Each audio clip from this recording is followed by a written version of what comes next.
Ada banyak cerita di Vision Plus Original Series. Download sekarang.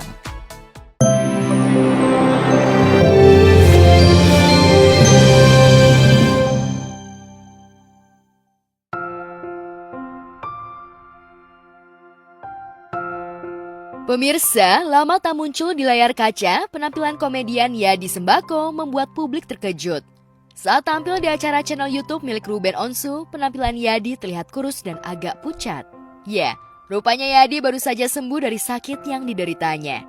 Yadi menderita sakit lambung yang cukup parah serta gula darah. Yadi sempat menjalani perawatan di rumah sakit hingga akhirnya bisa sembuh. Dan kini, kondisi Yadi sudah mulai pulih, meski saat sakit bobot tubuhnya sempat menurun drastis hampir 20 kilo.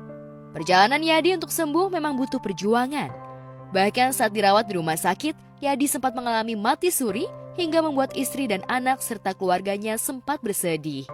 Lantas, apa yang membuat Yadi akhirnya bisa bangkit untuk sembuh? Sebenarnya yang mungkin Emma Lovers semua pengen tahu, sakit apa sih ya yang lagi diidap sama lu sekarang? Awalnya dulu saya punya lambung yang akut banget gitu, jadi nggak bisa makan pedes. Nah ya dulu sebelum saya tahu gitu kan, itu doyan pedes gitu kan. Tapi pas udah tahu, lambung nih gitu kan. Ya, yang pertama lambung juga. Jadi setiap lu habis makan pedes dia langsung mual. Nggak boleh pedes sedikit gitu kan, langsung mual gitu kan. Jadi awalnya itu, terus 2 bulan sebelum Lebaran ngedrop banget gitu di rumah sakit. Cuma nggak sadar diri aja, cuma 15 menit kan ada komen bohong, mati suri. Saya nggak mati suri, saya hilang nggak sadar aja, cuma 15 menit gitu kan ya. Nggak berhari-hari saya nggak sadar diri, cuma 1 jam 15 menit. Tapi di dalam 1 jam 15 menit itu luar biasa yang saya dapatkan, ya kan, perjalanan. Ya mungkin rohaniah saya udah jalan-jalan. Kata keluarga sih saya merem, tapi air mata keluar terus gitu kan. Di tengah perjuangan Yadi berjuang melawan sembuh, Yadi juga harus menerima kenyataan ditinggal para sahabatnya. Hanya beberapa sahabatnya saja yang peduli dengan kondisi Yadi, salah satunya adalah Ruben Onsu. Lantas, benarkah Yadi menyimpan dendam kepada teman-temannya? teman yang betul-betul teman, keluarga yang betul-betul keluarga. Yadi juga punya banyak teman, ya. Di saat Yadi lagi sakit, ya, Yadi lagi, ya mungkin selain keluarga, satu-satunya yang bisa nolong kita harusnya temannya. Ya, ada teman yang ninggalin Yadi, atau Ya, pada ada. saat Yadi sakit memang ya pura-pura nggak mau tahu aja. Ada Pak Ruben, cuma saya nggak mau ngomong Ya. siapa yang temennya ada. Padahal sangat dekat, sangat ya, orang tahu dulunya juga. Ya mungkin dia lagi sibuk, kita sih positive thinking aja. Pak Ruben pertama kali nanya saya, Yadi I-nya panjang banget itu, kalau di ini handphone saya bisa lowbat, I-nya panjang, Yadi lu sakit gitu kan. Alhamdulillah Pak Ruben yang saya pertama kenal sampai sekarang ya alhamdulillah nggak berubah lah gitu ya. Ya, amin. Tetap sama temen ya, apalagi yang lagi keadaannya lagi gimana, Pak Ruben makasih banyak. Dan yang pastinya banyak teman-teman juga Pak Ruben di luar sana yang sangat support saya.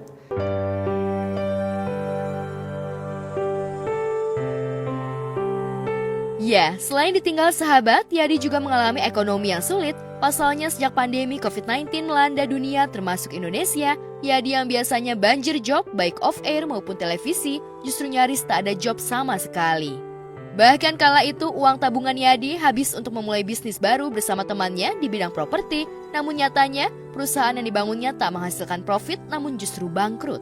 Lantas benarkah selain tak lagi memiliki mobil, rumah Yadi juga nyaris disegel? Itu kan perlu modal gitu kan. Jadi apapun yang saya punya waktu itu saya nggak kepikiran, karena di depan sudah ada proyek-proyek sudah mau masuk gitu kan ya. Jadi apapun kita belain gitu kan. Gaji karyawan saya rela gitu kan, melepas kendaraan 1, 2, ya udah sama sekali, sampai tidak punya apa-apa. Yang pada akhirnya harapan itu tinggal harapan gitu kan. Covid ya kan, semua yang mau dikerjakan batal semua, dan di depan mata pun sudah ada namanya untuk kerjaan-kerjaan MC di luar kota yang pilkada gitu, udah kebayang lah bagaimana gitu kan sibuknya dan income keluarga, jadi bisa kembali lagi gitu. Ternyata ya hendaklah manusia bisa berencana gitu ya. Covid semuanya, berbagai sektor semua kita tahu lah gitu, bisa membuat orang kolab semua termasuk saya. Mau disegel kenapa? Karena Covid ya kan, jadi saya nggak bisa bayar gitu kan. Kerjaan bungkus semuanya 3 acara di TV sebelum Covid merajalela, saya udah dibungkus 3-3-nya acara dan ya itulah buat pembelajaran semuanya ya kan. Ada barang-barang yang ya kendaraan, ya rumah, membayar semua waktu bikin usaha gitu. Jadi semuanya pelan-pelan insya Allah bisa selesai. Dan sekarang saya alhamdulillah sudah ada tawaran lagi gitu kan.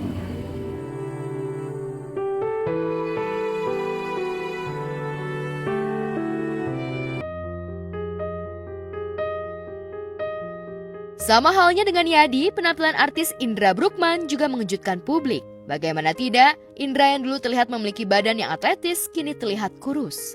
Banyak netizen yang menduga Indra menderita penyakit penular. Tak mau publik menduga-duga perihal penyakitnya, Indra akhirnya menjelaskan perihal penyakitnya di akun Instagramnya.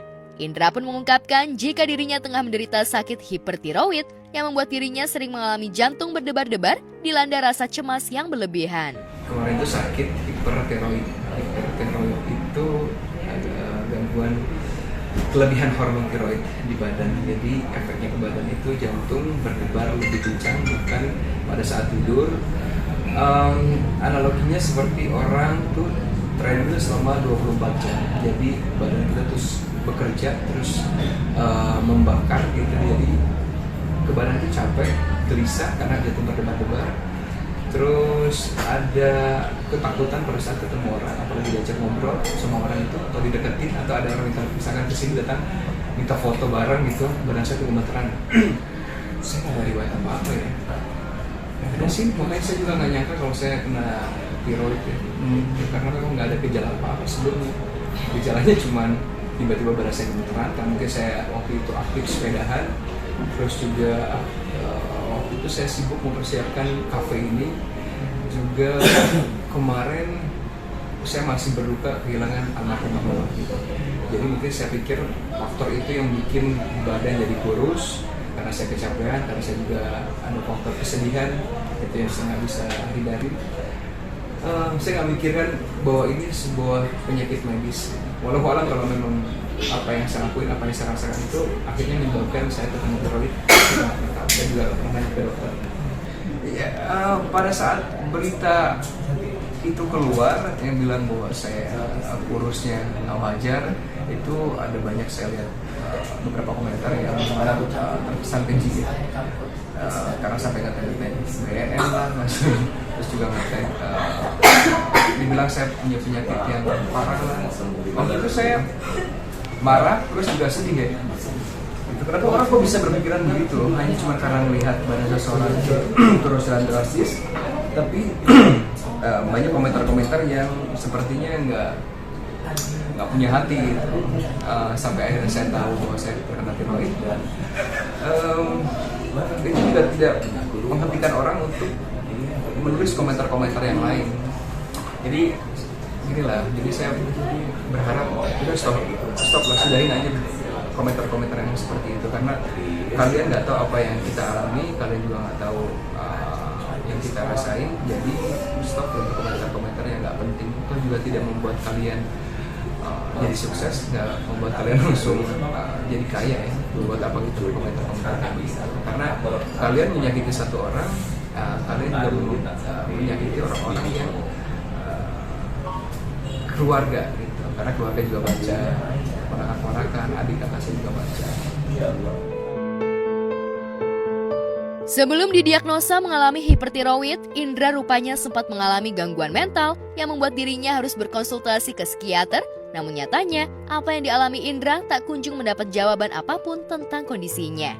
Akhirnya Indra memutuskan untuk memeriksakan diri ke berbagai dokter hingga akhirnya Indra didiagnosa menderita hipertiroid. Oh iya, sekarang saya pikir kan saya ada gangguan psikologis ya gitu. Karena sebenarnya kalau dari ketakutan grogi pada saat ketemu orang itu dari zaman dulu juga saya suka begitu. Cuman kalau sekarang itu ditambah dengan badan yang gemeteran dari ujung kaki sampai kepala, jadinya kayak ganggu apalagi pada saat kita melakukan syuting ya di sosial TV, terus juga pada saat melakukan wawancara, pada saat ketemu dengan banyak orang. Makanya saya pergi ke psikiater, saya pikir saya ada gangguan psikologi. Tapi ternyata psikiater saya nggak mendapatkan jawabannya. Akhirnya saya pergi ke dokter saraf karena saya takut Parkinson muda ya. Ke dokter saraf, saya dicek dan dia melihat penurunan berat badan yang cukup signifikan. Akhirnya dia bilang, kayaknya kamu kena gangguan tiroid, tapi saya nggak bisa ngecek dulu karena saya perlu laporan hasil darah gitu. Jadi saya akhirnya pergi untuk check up dan ternyata hasil check up menunjukkan bahwa saya memang benar hipertiroid.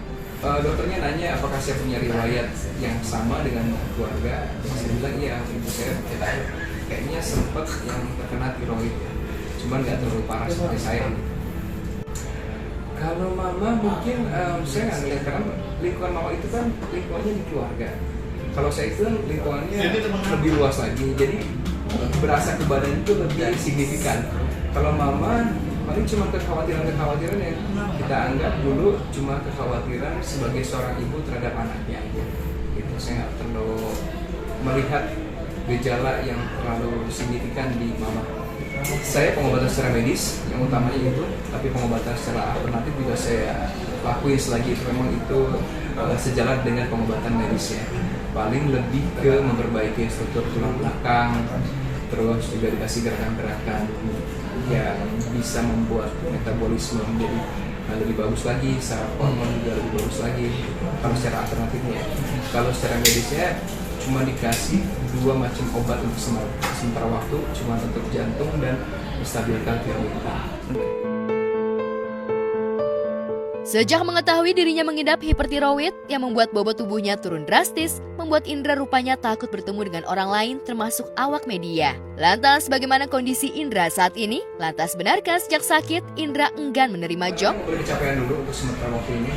Boleh olahraga tapi jangan yang terlalu diporsir kayak sebelum-sebelumnya. Paling kalau cuma olahraga sekarang ini yang ringan-ringan aja, yang penting badan kita gerak. Saya masih bandel. Tapi untungnya bahwa pada saat saya pemeriksaan itu, itu lagi puasa, jadi saya bisa nahan. Setelah lepas dari puasa, saya paling cheating dalam waktu sebulan itu paling cuma sekali lah makan. Tapi kalau ngopi masih ngopi sekarang, karena ngerasa badan udah agak sedikit enakan, jadi udah agak bandel lagi sekarang. Tapi besok insya Allah saya pergi ke dokter untuk dicek ulang lagi kondisinya kayak gimana. Kemarin saya udah ngelakuin cek darah lagi dan hasilnya nanti akan dibawa ke dokter untuk ditindak lanjut.